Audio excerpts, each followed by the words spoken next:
Okay, Mr. Manneh, can you please introduce yourself? Thank you so much for giving me this privilege um, uh, to be here with you. My name is Lamin Manneh, Chairman and Secretary General of National Organization for Disabled and Orphans, and also an international disability rights activist. Chairman of?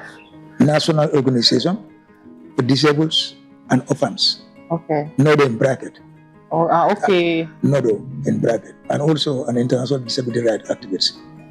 So what do you have to say as far as this Disability Inclusive Pathways project is concerned?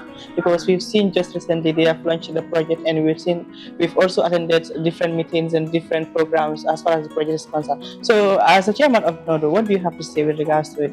I first of all thank Gambia government for creating an enabling environment.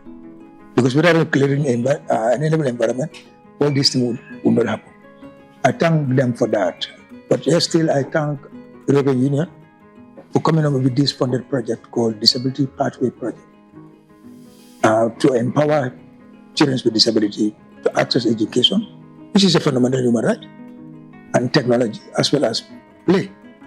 So coming up with this project is a milestone, and it will have a very serious impact in empowering children with disability, because they are the future leaders.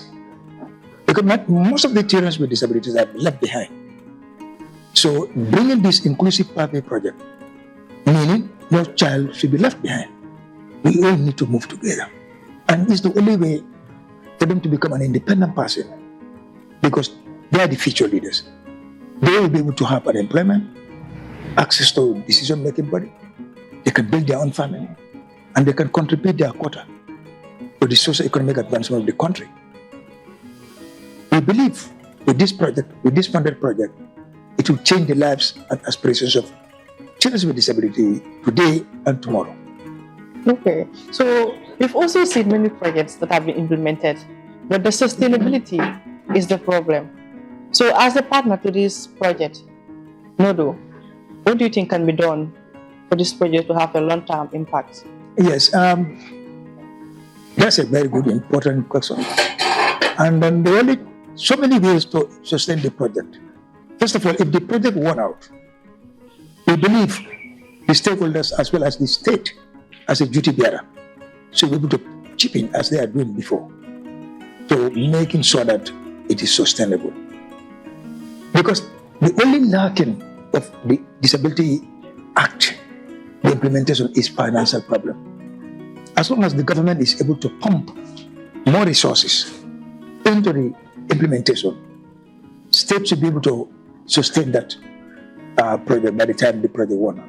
But with the way and the manner the project is going on, we believe at the end of the project, when they assess it properly, correctly, we hope the European Union will continue, or another institutions, international institutions will come in to see where they can pump, where they can take another area to make it possible. Okay. Yes, there are projects coming and going. Sustainability is a problem. But with this kind of project, empowering persons with disability, we definitely, we hope, have confidence in both the state, the stakeholders, as well as the international donors to continue supporting it. Yes. Gambia being a country within the sub-Saharan Africa, more of a third world country like Gambia, it's only donors, grants, and the loans that can sustain our economy. I believe government needs to change their attitudes. I call it the attitude. That is the way they are funding disability matters. To me, they are doing little. They are doing very little.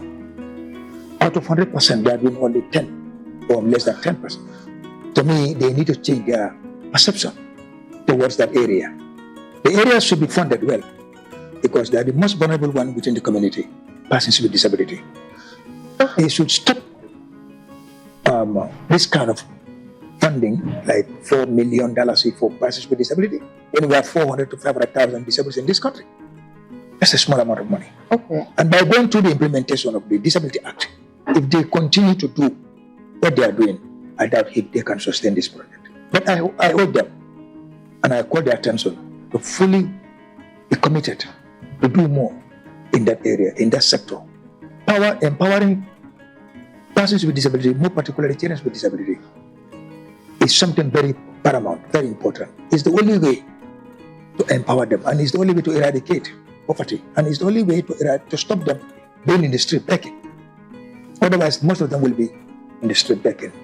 I doubt if that can tell good about the state, that can tell good about the Gambia. Of course, this takes me to my next section, which is the beggars, because almost in this greater Banana area, anywhere you go, busy markets, around the mosques, you will see beggars everywhere, and most of them are persons with disabilities.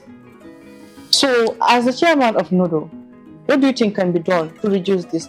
Yeah, from my own intervention, and as far as NODO is concerned, that is National Organization for Disabled and Orphans, under my leadership, we've been fighting for this begging syndrome for long. Because those seeing them today on the street begging are unfortunate to go to school. Some are unfortunate to have skills. I don't believe they have privilege from their family, the community, the state, and the stakeholders. From the beginning, I don't think they will be able to be in the street begging.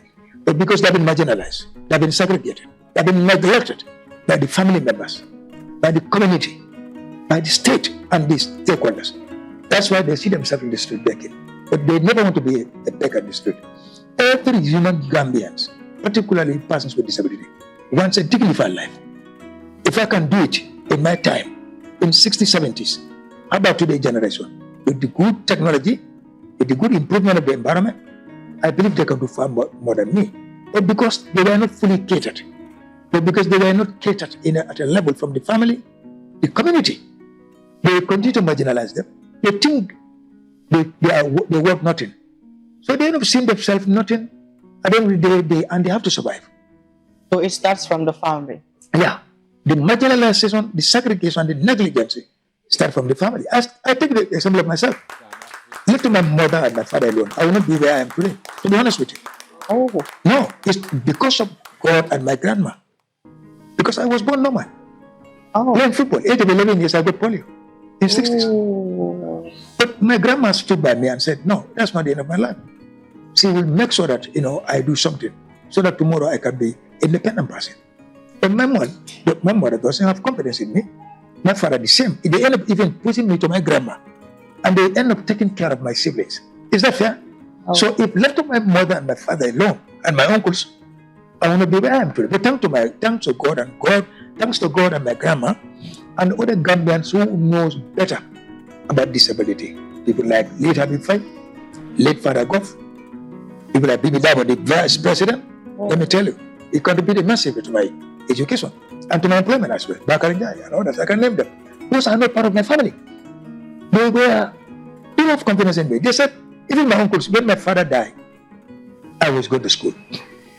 Thanks to one teacher called Bo Tunkara, presently is at home, retired, took me to school in second term, not even first term. Because my uncles refused to pay my school fees, saying that I'm person with the wheelchair, sitting on the wheelchair, I cannot do anything. Their sons have completed their schools, they cannot have any employment. This is too ridiculous. You see where the segregation started? From the family. But my grandma stood by me and said, no, you must go to school and we help you. And she did her best with the support of others. I was able to conquer that road. I went to school from secondary to high school. There I continued to go to British Telecom School, where we call GTTI Banyuna Next. It was never GTTI Banyuna Next. At that time it was called British Telecom School. Oh. That's where I studied my telecoms. And then after 82 students in the classroom, in the two classroom, I came out second at the end of my course. But when I went for interview, I was completely segregated, saying that because I am physically challenged, I cannot do the job. That's totally ridiculous. I fought for it. I said, no, you cannot allow me doing the intensive course at the telecom school, aiming to go to Gamtel, and now I go to interview you trouble because of my disability. I said, this is an insult to me. I fight for it. And I fought for it up to the President Jawara level. I was one day called to go for an interview at Gamtel. That's where I started. And I ended up being the head of the communication at the office of the President, State House.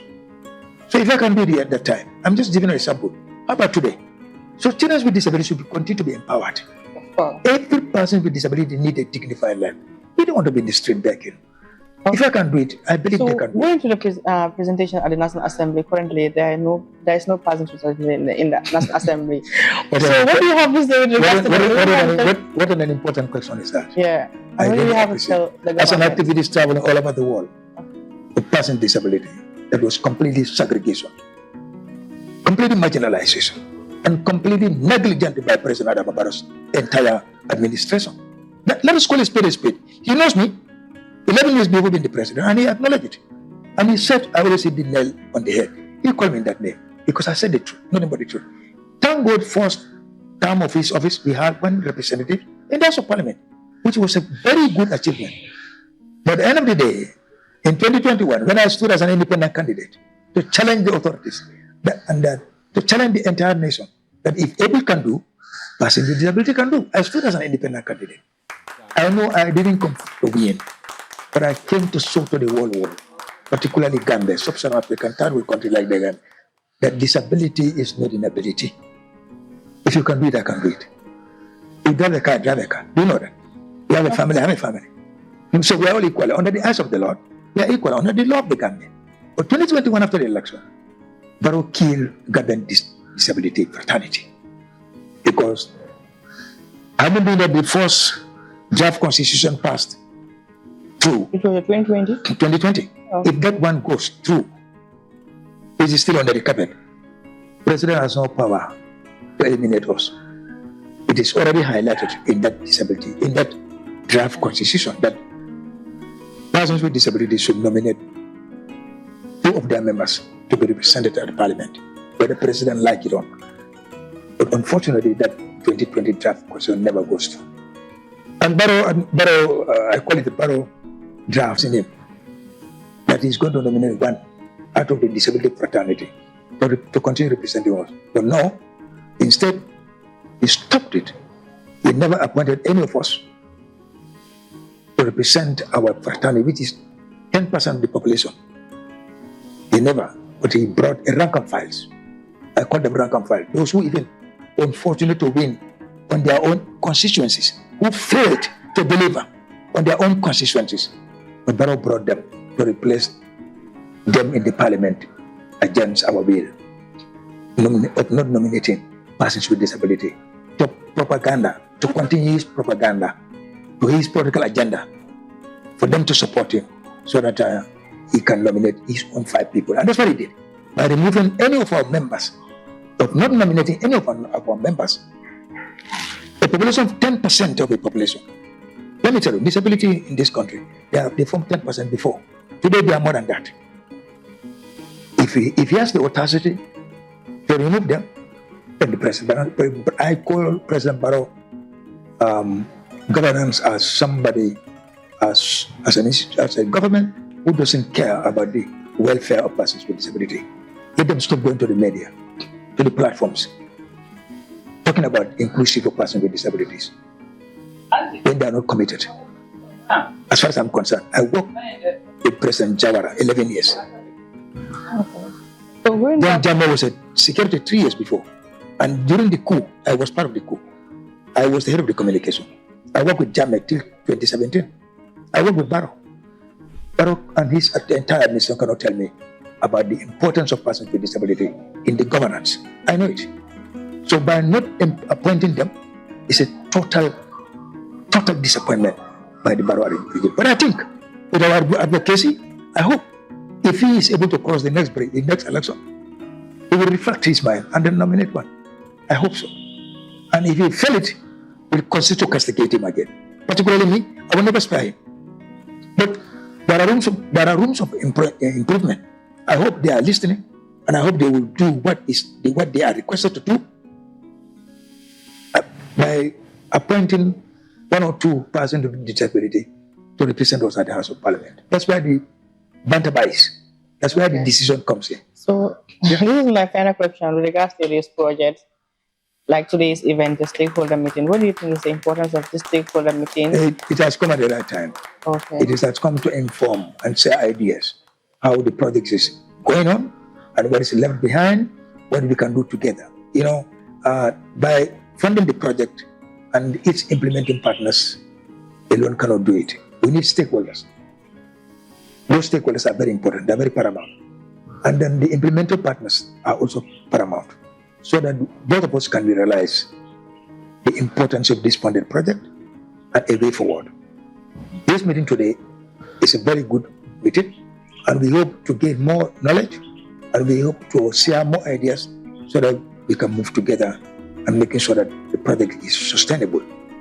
Okay. It has come at the right time. And I thank the media, all the entire media fraternity, both electronic and print media, for being there for persons with disability advocacy.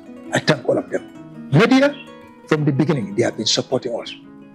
And we sincerely thank all of you, particularly boys, yeah?